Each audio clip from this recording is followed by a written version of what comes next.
St. Louis. Things went from bad to worse for Gary Woodland at the 10th hole Saturday. And then they got even worse. 10 under par for the week and fighting for the third-round lead with playing partner Brooks Koepka, Woodland tried to carry his ball 185 yards onto the front of the green, but it only flew 180. Positioned in the front bunker, he sculled his third shot over the putting surface. Playing his fourth from another bunker, he ping-ponged his ball over the green again and back into the front bunker, which hadn't yet been raked after Woodland and Kevin Kisner played from it. Faced with his fifth from a poor lie in the sand, Woodland batted his ball out into the grass above the bunker. From there, he nearly pitched in, and then tapped in for 7. As bad as that sounds, Woodland actually took something positive from his triple. Earlier this year, he made a triple bogey on Friday at the Waste Management Phoenix Open and came back 2 days later to win the tournament. "I told myself exactly that on 11T, he said. "I told myself I did the same thing in Phoenix. It was nice to have that in my back pocket, been there in that same situation, and came out on top." Woodland rebounded to birdie 12 and 14 and get into the house 1 over on his day and 9 under for the week, 3 behind Koepka. The good news for Woodland is that more than a few fans probably thought it was Koepka making that triple at 10. "Yeah, it's happened quite a bit," Woodland said, referring to fans who have been confusing him and Koepka. "I get it all the time, so I'm used to it by now. Playing together too, you think they could get it right, but obviously, we're too. I guess we're built pretty similar. Hopefully, I'm in his position tomorrow." Article tags Gary Woodland, Brooks Koepka, 2018 PGA Championships. Louis. Before their third rounds of the PGA Championship, Brooks Koepka and Dustin Johnson wandered into a nearby Lifetime Fitness. Only one of them was recognized. "Everybody wanted a picture with Dustin," Koepka said. "They were talking about him as we left and I was just standing there laughing. They were like, 'Did you see that?' No. What player in the world was here?" It's like, yeah, okay. I don't know what to say to that. Koepka might have to hit the gym with just his trainer Sunday morning, after he dusted the world. No. Won by 6 shots at Bellerive, at 12 under 198, Koepka leads the PGA by 2 shots over Adam Scott. He'll go off at 1:55 p.m. local time, which means he'll have plenty of time for a full-body workout to make sure he's in tip-top shape as he chases his third major title in his past 6 attempts. Koepka said that he and Johnson worked out for an hour and a half Saturday, riding the back for 15 minutes and doing a back and triceps regimen for an hour. Johnson's lower body is stronger. Koepka said he can push more weight. Before the final round of the U.S. Open, Koepka benched 225 pounds 14 times. He can max out at 315. He's never been worried about the workouts affecting his strength throughout the course of a round. "I don't get sore," he said. "If you're working out every day, you're not going to be sore." St. Louis. After the third and final stop of his post-round media blitz, at the end of a 13-hour workday in 90-degree heat, Tiger Woods trudged up the steps of the Bellerive clubhouse and into the air-conditioned comfort of the locker room.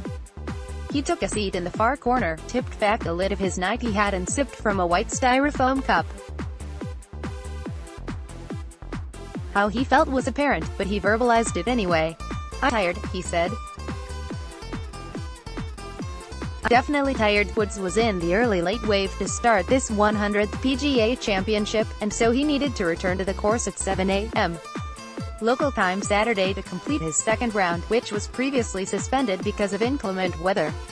When play resumed, Woods had 28 and a half holes to complete.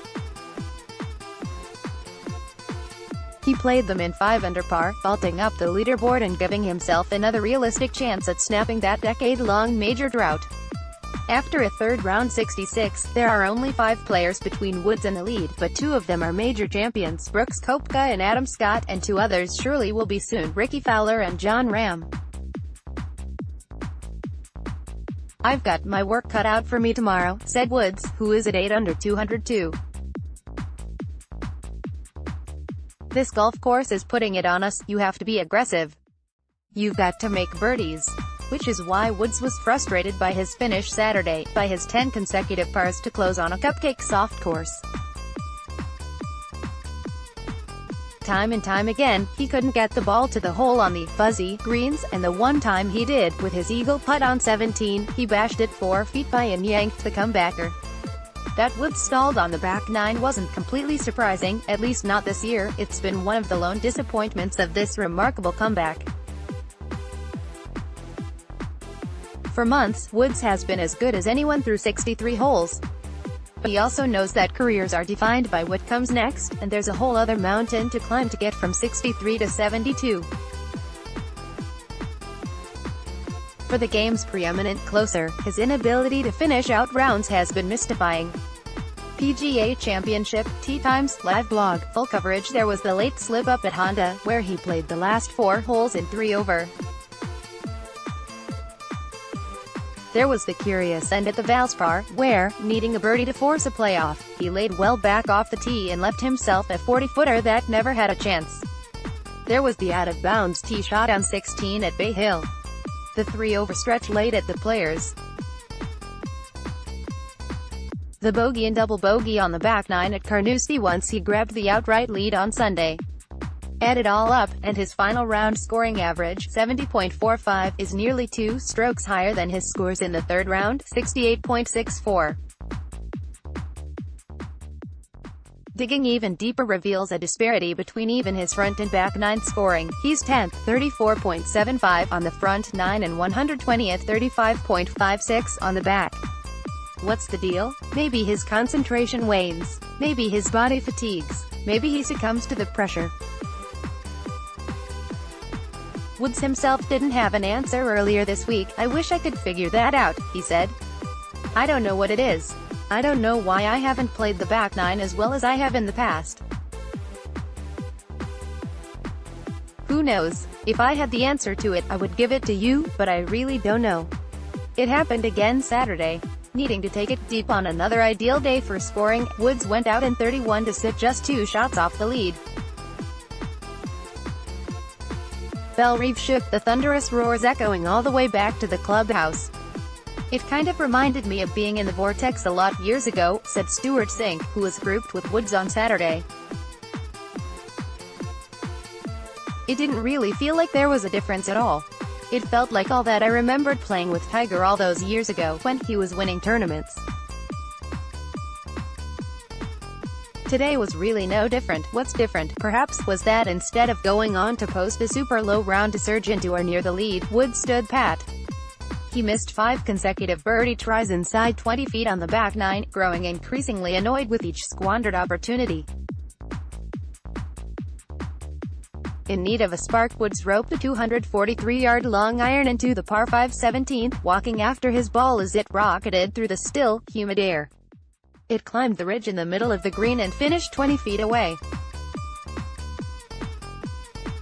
The eagle would have put him in solo second, but he was so determined to get the ball to the hole that he instead powered it through the break. He left himself 4 feet coming back, and missed that, too.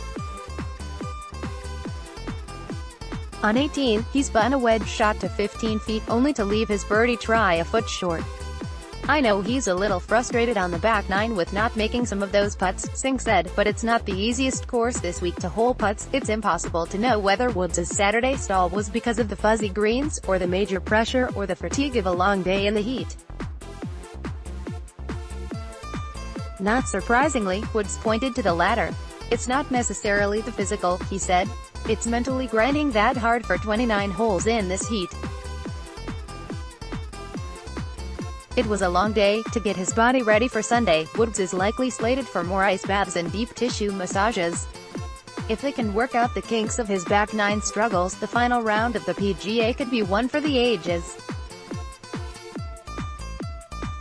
Article tags: 2018 PGA Championship, Tiger Woods. Lewis, Jordan Spieth was 4 under on his round and 7 under for the week when he reached the tee at the par 4 12th Saturday. He was coming off birdies at nose 5, 7, 8 and 9 and looked like he was going to factor into this tournament on Sunday. And then all his hard work came undone in 2 holes. Spieth flared his drive at 12 into the trees well right of the fairway. After finding his ball and clearing out the gallery, he decided to try to cut a fade through a V-shaped gap in a tree situated between himself and the green. Rather than flying through it, his ball ricocheted off that tree and another and sailed out of bounds.